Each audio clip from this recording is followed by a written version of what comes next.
we have done a national tracker poll. This has been done by the Neta app. They have polled as many as 23 lakh people who have taken part in this poll just a day after that big move was announced by Rahul Gandhi. And we will be breaking here on Face Off tonight for the very first time the findings of the Neta app poll. 23 lakh respondents spread across the length and breadth of this country were asked a very simple question. Will Rahul Gandhi's promise of 72,000 rupees a year to the poor help reduce poverty? We'll break down the big ticket results, the all India figures. This was the question that was asked. Will Rahul Gandhi's promise of 72,000 rupees a year cash transfer to the poor help reduce poverty? A majority, 51% say yes, it will help reduce poverty. 39% saying that no, it will not help reduce poverty. So there is a majority that seems to believe that yes, this will, at least on paper, solve the problem that it intends to, and that is to reduce poverty. Rahul Gandhi called this the final assault on poverty. Let's break this down in terms of income groups. Again, no surprises here. If it is low-income groups, then there is a greater affinity to this program, greater affinity to this scheme that's been announced yesterday. 71%, 7 out of 10 say yes, this will help reduce poverty. Only 19%, less than 1 in 5, say that no, it will not reduce poverty. No surprises if you go to the middle income or the rich income, the high income groups. There, it's the exact opposite story, because a majority, this is two-thirds, almost two-thirds, 63% say that no, it will not reduce poverty. Only 28% say yes, it will reduce poverty. And this is understandable because many of the middle classes, the richer classes have been asking this question. Who's going to foot the bill? At the end of the day, the bill is going to be foot by the tax-paying middle class or rich Indian across the country. Again, break it down into rural India and urban India. Widespread support in rural India. Two-thirds of those polled say that yes, it will help reduce poverty. Only a quarter support in rural India. Two-thirds of those polled say that yes, it will help reduce poverty. Only a quarter, less than a quarter, saying that no, it will not bring down poverty. In urban India, it's the opposite story. And that is not to suggest that there are no poor people in urban India. In fact, urban poverty is a big problem in this country.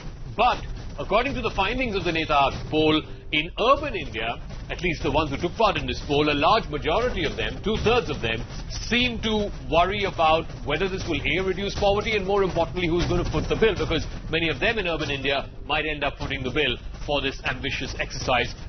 Just about a quarter saying that yes, it will reduce poverty. Amongst BJP supporters, here again, very interesting, because a large majority of BJP supporters believe that this is not going to reduce poverty. And again, you wouldn't blame them for not believing the efficacy or the intended reason for this particular poverty alleviation move, as was put by Rahul Gandhi. Only 22% saying that yes, it will reduce poverty, and the exact opposite picture when it comes to Congress supporters, because a large majority of Congress supporters, in fact more than 3/4 of them, feel that yes, it will help reduce poverty. Just about 10%, 12% of them say that it will not help reduce poverty. So you have these contrasting sort of scenarios, and this is the first national tracker poll that we have on this big announcement that was made by Rahul Gandhi yesterday. And just 24 hours after that, Neta app has put out this poll. 23 lakhs is a large sample size, so let's try and make sense of some of these findings. Joining me here in our studios, Pratham Mittal is the founder of the Neta app. Welcome to the program. He'll explain in a little more detail the findings of the survey so far. Sujit Balla, our resident commentator here at CNNNews18. He's also the chairman of Oxys Investments. Yogendra Yadav, founder of Swaraj Abhiyan. He's been a psephologist of repute for many years now. Anna Jain is the founder of Acropolis Capital Group, an economist. And our political guests tonight are Sanjay Jha, spokesperson of the Congress Party, and Naren Taneja, spokesperson of the BJP. Before I open it up to our satellite guests, let me get Pratham to weigh in. First of all, just put this into context for our viewers. 23 lakhs, I mean, you put up this question, what, 24 hours ago? Yes, around 3 p.m. yesterday. Around 3 p.m. So a little over 24 hours. You've got 23 lakh people who have taken part in this poll. Is this figure high? Is this low? Give us a relative yardstick. Sure. So we have a total user base of around 20 million. That's 2 crore. And so we saw almost around 10 to 11% engagement. On in 24 hours. In 24 hours, right? And it's increasing by the hour. But how does this compare, let's say, with other questions you might put up on a daily basis? Sure. So we did a poll on Rafale a couple of weeks ago, right? And there we saw a similar sort of an engagement. In 24 hours? In 24 hours, yes. We're talking 24-hour numbers.